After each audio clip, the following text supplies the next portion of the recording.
Hi all, the rule of 18 minutes states that if you spend 18 minutes a day in any discipline, you'll be better than 95% of the world in that discipline.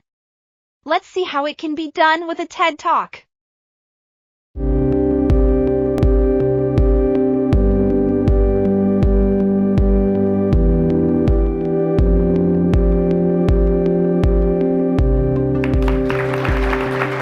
So, we all have some behavior that we would like to change about ourselves. And we certainly all want to help someone else change their behavior in a positive way. So maybe it's your kid, your spouse, your colleague. So I want to share some new research with you that I think reveals something really important about what gets people to change their behavior. But before I do that, let's zoom in on one strategy that I think you probably use a lot. So let's say you're trying to stop yourself from snacking. What do you tell yourself? Well, most people's inner monologue will say, beware, you'll be fat. And if this was your kid, you would probably tell him that smoking kills, and by the way, he's in big, big trouble. So what we're trying to do here is we're trying to scare ourselves and others into changing their behavior. And it's not just us. Warnings and threats are really common in health campaigns, in policy. It's because we all share this deep-rooted belief that if you threaten people, if fear is induced, it will get them to act.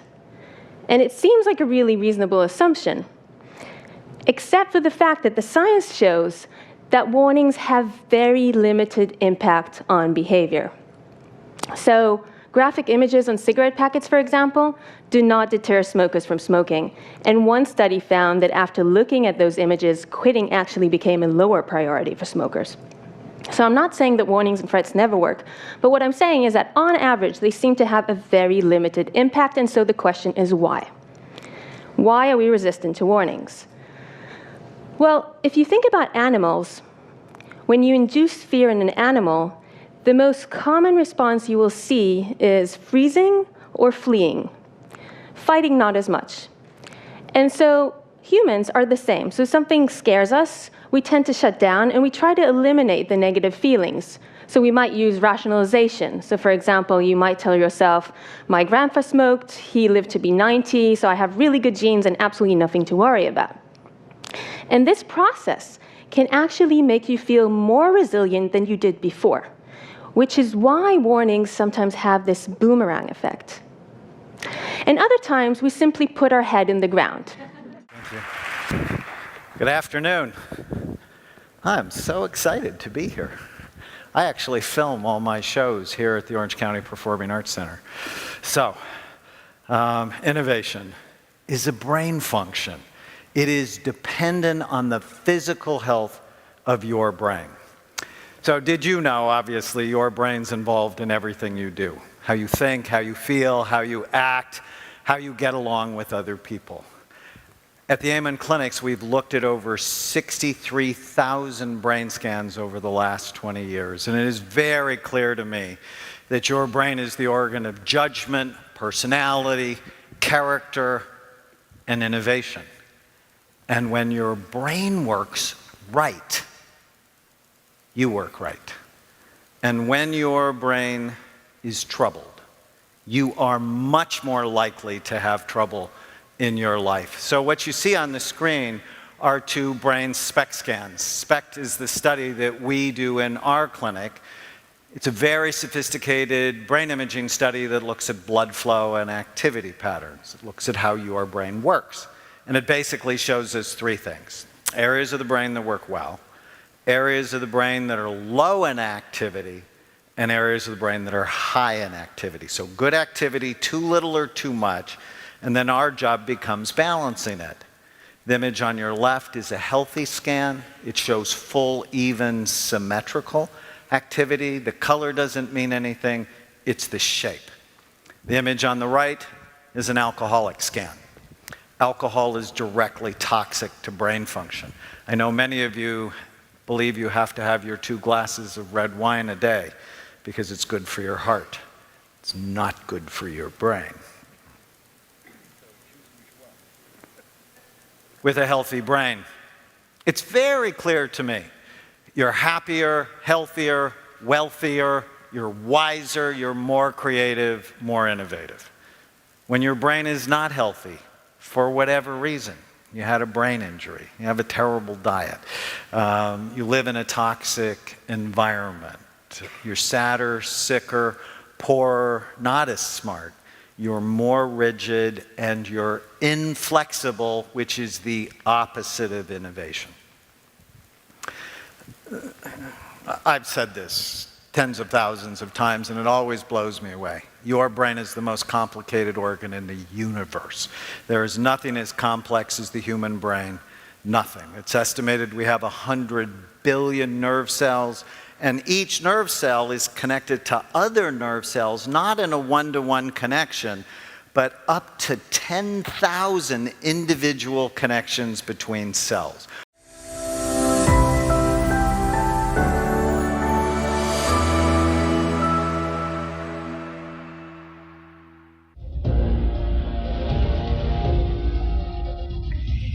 Have you ever thought to yourself before going to sleep, tomorrow is the day I'll change. Tomorrow is the day I'll get up early in the morning, have a healthy breakfast, go for a morning jog, breathe fresh air. Tomorrow is the day I want to change to who I really want to be, the best version of myself. Well, change doesn't come easy. You have to incorporate certain habits in your life that'll eventually lead to you becoming the best version of yourself. You'll also have to eliminate certain habits that are hindering your path. Well, how long will it take you to form a new habit or get rid of an old one? Most people will tell you it takes exactly 21 days for a person to form a habit or get rid of an old one. I remember once in high school, one of my teachers told me it takes exactly 21 days for me to form a new habit. And I thought, this is my chance to become a bed maker. I thought that for the next 21 days, instead of getting up every day and yelling, "Mom, please don't forget to make my bed today," I thought I'd do it myself. Day by day, early in the morning, 6 a.m., even on days I was running late, I got up every morning and I made my bed. And I hated every second of it. And by day 22, I opened my eyes, and the first thing I did was say, "Mom, please don't forget to make my bed today." I quit. And of course, that was expected. And I thought, okay, maybe I'm just going to be a little bit worse at life than bed makers. Whatever. I do not exaggerate if I say that this 21-day theory is the most famous myth in the world of self-development.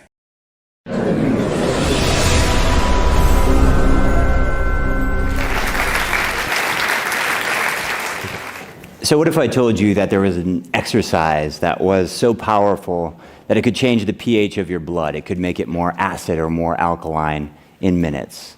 What if this same exercise could boost your digestion, lower your heart rate, lower your cortisol levels, and help you go to sleep at night? What if this same exercise, practiced in an extreme fashion, could create LSD-like experiences, out-of-body experiences? This exercise I'm talking about is something you're doing right now without even thinking about it. My name is Lucas Rockwood. As Jose mentioned, I'm a yoga teacher, and what I'm talking about here are breathing exercises. And breathing exercises, done correctly, done safely, are one of the most powerful ways to control your mind and your body, your nervous system, your endocrine system. But if you practice them recklessly, they can cause a whole bunch of problems. You can black out, you can screw up your digestion, you can have anxiety attacks as well.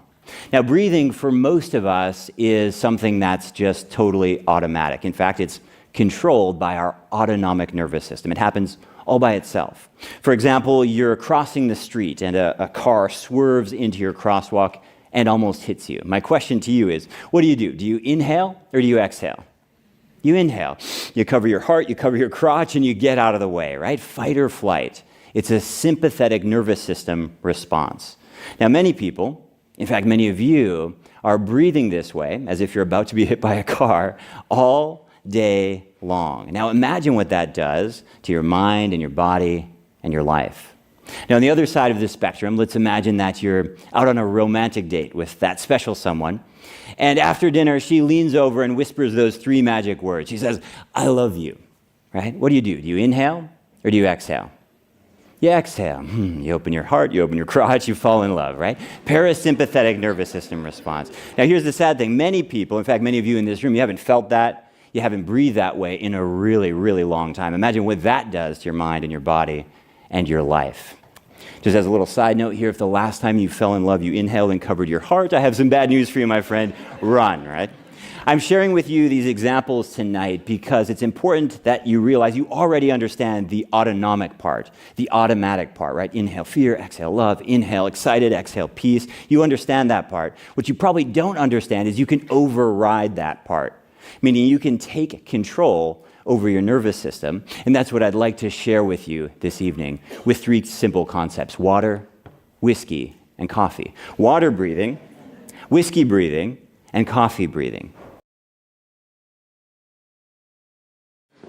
Hi. So today I'm going to talk about how our mindsets matter in virtually every facet of our lives. But I want to begin by telling a story about a group of researchers in Italy. Dr. Fabrizio Benedetti and his colleagues studied a group of patients undergoing thoracic surgery. Now, what you should know about thoracic surgery is that it's a very invasive procedure. Patients are put under anesthesia while the surgeons make major incisions into the muscles of the sides and the back in order to gain access to their heart and to their lungs. Now, about an hour after the anesthesia fades away, the pain starts to set in. Fortunately, patients are given strong doses of morphine sulfate, a powerful painkiller. This is routine treatment for thoracic surgery, but Dr. Benedetti and his colleagues made a few subtle tweaks. Half of the patients were given the dose of morphine by a doctor at their bedside. The other half was given the exact same dose of morphine, but it was administered into their IV by a pre-programmed pump. Now, you would think that both of these groups of patients would experience the same relief, but this was not the case. The group that received the morphine by the doctor reported significant reductions in their pain levels. The other group, the group who received the same exact amount of morphine but wasn't aware of it, they didn't seem to experience the same benefit. So Dr. Benedetti and his colleagues didn't stop there. They used the same procedure to test the effectiveness of other treatments, treatments for anxiety, treatments for Parkinson's disease, treatments for hypertension. And what they found was remarkable and consistent. When the patients were aware of the treatment and expected to receive the benefit, the treatment was highly effective. But when they weren't, that same drug, that same pill, and that same procedure was blunted, and in some cases, not even effective at all.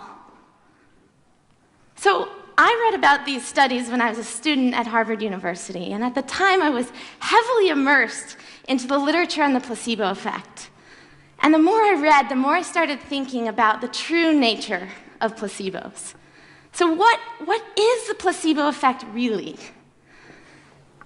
Well, most people discount the placebo effect as just some magical response to some fake pill or some faux procedure.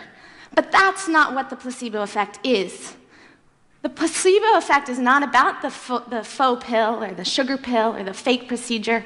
What the placebo effect really is a powerful, robust, and consistent demonstration of the ability of our mindsets, in this case, the expectation to heal, to recruit healing properties in the body. So what is a mindset? A mindset is quite literally a setting of the mind. It's a lens or a frame of mind through which we view the world. We simplify the infinite number of potential interpretations at any given moment. Now, the ability to simplify our world through our mindsets is a natural part of being human. But what I want to suggest to you today is that these mindsets are not inconsequential, and instead they play a dramatic role in determining our health and our well-being. Change your head, change your life. I think this is better. Let's see how.